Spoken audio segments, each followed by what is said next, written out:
Good afternoon everyone! Nandito kami sa Kapoy Coffee Shop located in Coronadal City, South Cotabato.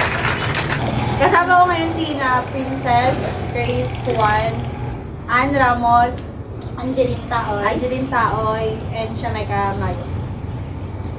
So ngayon, magkukwento kami about sa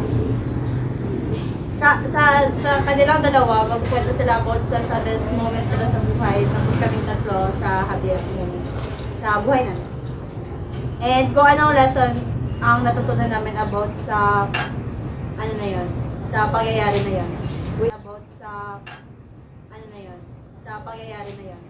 So, para sa akin, ang happiest moment ko nung hinampang 2023. Kaya syempre, nagsali ako ng ang dance sport at ng hip-hop.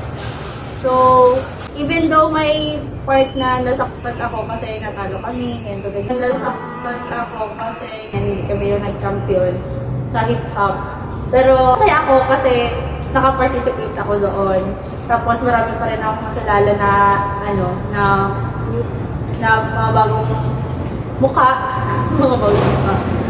So, ang lesson ko na nakuha doon kay acceptance is the key to success. Kasi lahat ng pagkakatalo or lahat ng talo sa buhay, merong kapalit.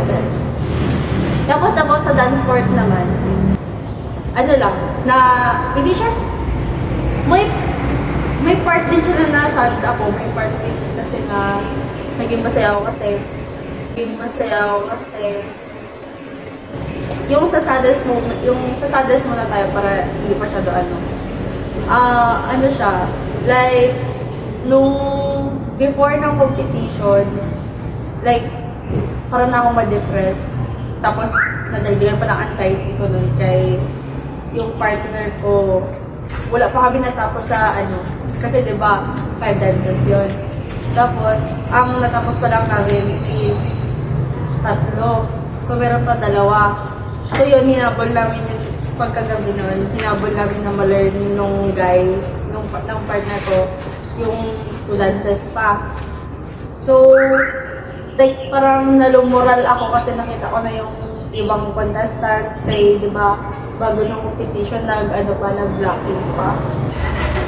Parang nalumural ako kaya, syempre makita mo sa kanila, tapos na sila sasayaw, tapos kami, wala pa natapos.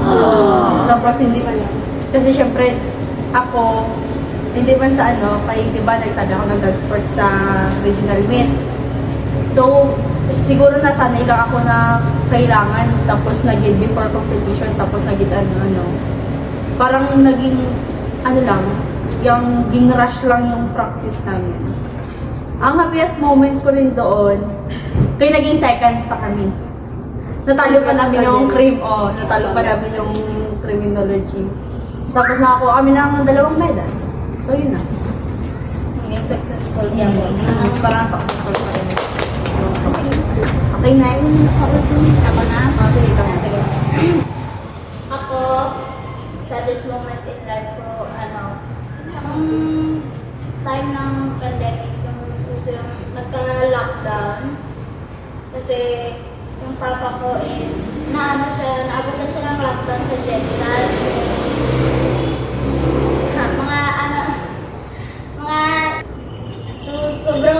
Sobrang miss ko siya noon. Tapos, I'm so eager to hug him kasi, kada uwi niya galing sa trabaho is, maglalamig talaga ako, tas, Ay, makapapa ka. tapos, So, yun yung pinakamatagal na panahon na nagkaiwalay kami ni Papa. pero, para mabawasan ang sadness ko, dito na time is, pinatawagan kami ni Papa Pag may time.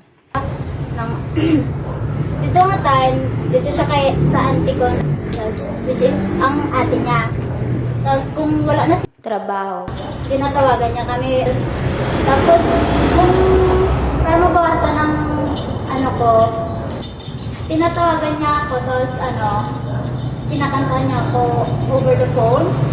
Para yun, ganun. Tapos, ganun din ako sa kanya. Kaya, tapos, Ay, so close ko sa papa. ganun.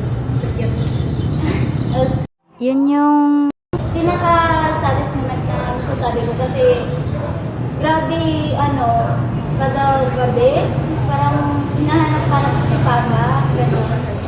Oo. Tapos gano'n.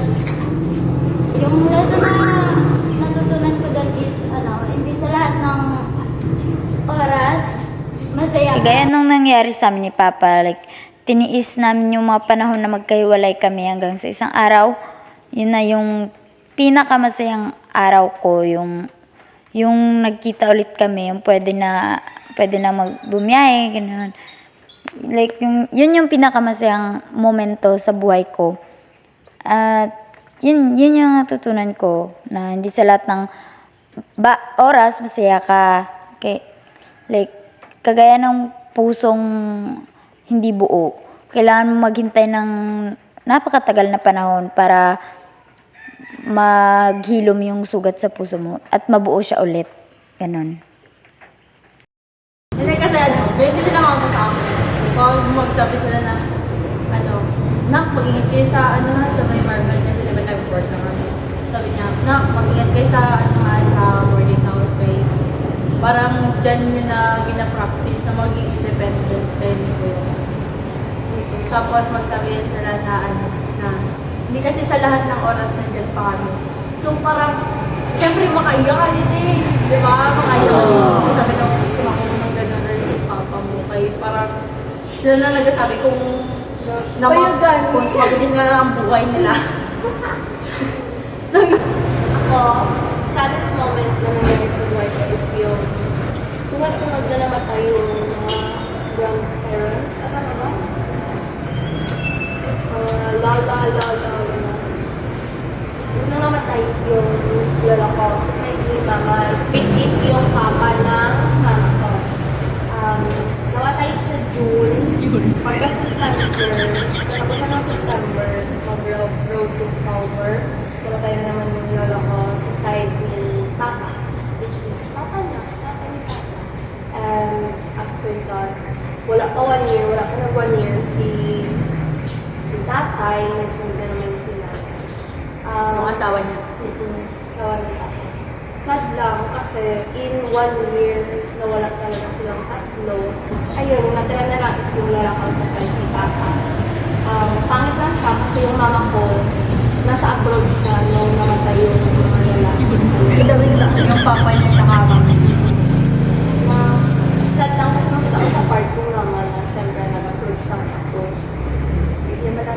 hindi niya malang na... Hindi siya naka-attend sa funeral. Hindi niya nakita sa huling hantungan mo. Matutunan ko sa buhay. Kung buhay pa siya, dapat... Saka mo ipapil yung love dapat sa kanya. Kasi mo na lahat, gawin mo na Kasi hindi mo Kasi na magagawa kung hindi mo malaman kung oras na kung oras na ng tao or hindi. So, Ganyan din. Nung namatay yung lola ko. Yung mama ng lola ko, which is 105 years old siya. Tapos, yung pare, nag-pass siya dun sa may ganun. Tapos, siya yung nag-pass nung last night. Tapos, narinig ko na lang sa kanya na kailangan daw pahalagahan ng tao habang buhay pa. Kasi kapag patay na, kung saka lang nagkapunta yung mga relatives, pag magbigay doon ng pera, buloy, hindi mo na daw ginatulungan yung patay. Kaya ang ginatulungan mo na lang, yung financial na kailangan yung naiwan. Oo, nung naiwan. pagpapalam mo ko ng lahat ng policy. yes. Go what? Yung naoperahan ako when I was grade 5. Oh. Nung grade 5 kasi ako, naoperahan ako sa appendicitis. So, hindi ko alam kung ano yung exact date nun. Nakalimutan ko na kasi grade 5 ako nung time. grabe yung napagdalan ko talaga nun kasi 2 hours na lang talaga tapos nagbiyahe pa kami. Then that time kasi wala pang doktor sa parang center pa lang. Sa mga sultan mo ng isulat. Nakailang balik na kami sa nakailang balik na kami dun sa Yung sabi lang is, sakit lang ng tiyan. Hanggat sa nag-abot na ng 11 p.m. Then, last na namin nabalik nun. Tinakbo na ako sa labas, sa Tacorong. Ay, sa Mismo City. Oo, sa Tacorong yung talaga. San Chloe? Hindi. Nakalimutan ko ang hospital. Pero nung time na nun, grabe na big struggle nila mama at papa kasi alam mo yun ang hirap kasi yung mother at father ko hiwalay sila. So, si papa lang yung tsaka lolo ko lang yung nag-aano sa akin. Nung naoperahan ako, ano na namin yung bill, sabi nung halaka-laki ng bill. Hindi namin alam kung anong gawin namin kasi wala din talaga si mother tsaka yung papa ko lang din tsaka lola ko. Yung lola ko wala talaga silang trabaho kasi sa side sila tita na lang. Ay, so upo lang kayo sa Pilipinas. Oo, sila tita na lang din yung nag-aano sa amin. Then nung time na yon, thankful ako kasi may mga tito tsaka lolo ko sa abroad na nag-help talaga sa amin.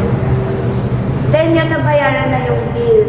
Then, nung naoperahan na ako, first time ko nakita si Papa na nag-iyak sa harapan ko. So, happy ka. Happy ko kasi nakita ko Talaga yung papayaran. Oo, nakita ko din siya. So, first time ko yun. Then, hindi ko na kasi siya na-feel ngayon. Hindi ko na siya na-feel. Kasi, syempre, yung mama tsaka papa ko may mga family na. Hindi ko din sila syempre, sakit sa part ko kasi hindi ako naglaki na hindi man sa pinabayaan, pero hindi ako naglaki na wala yung mother tsaka father ko sa So, daw hindi ko nakafeel sa as in buong mapagpalaga sa mama kang papa. Ang happiest moment mo doon naging successful yung operation. Oo. Okay, yung guys, boy mo siya. Life.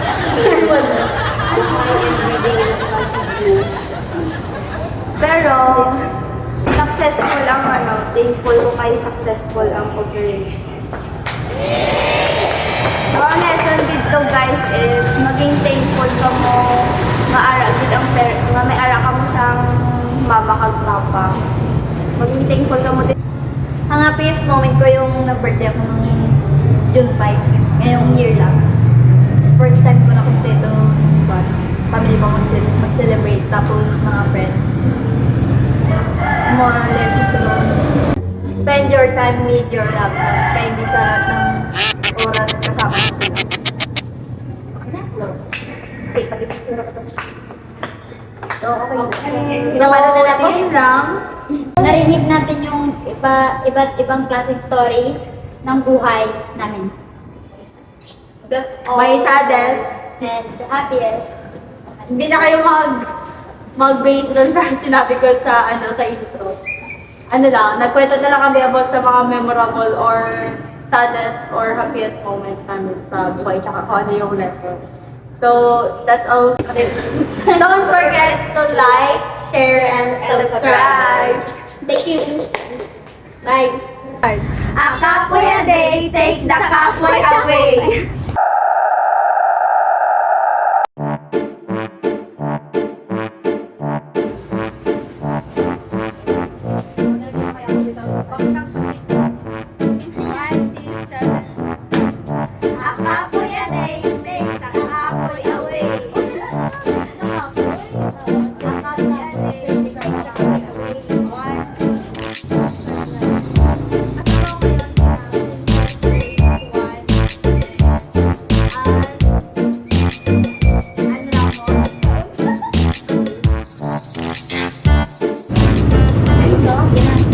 Wala pa gan.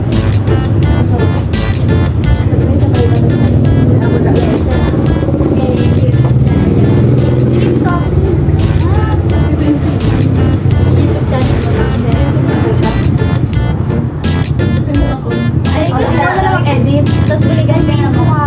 Wait lang. Buligan ka lang. Lights. Camera. Ayan, action. Hi everyone! So, nandito kami sa Kapoy's... Kapoys na gid man no? Puta Kapoy na Char lang. So, So, kapoy. good afternoon everyone! Nandito kami sa Kapoy Coffee Shop located in Coronadal City, South Cotabato. Ikaw ganita lang. Hindi! Bakit ako? Hindi ako. Ano yung bago? Hindi kasi tayo lahat kasi hindi mag-vlog. Ano yung bago? Karoon na lang mag-gambar ka. Hindi, mag-gambar ka na nga.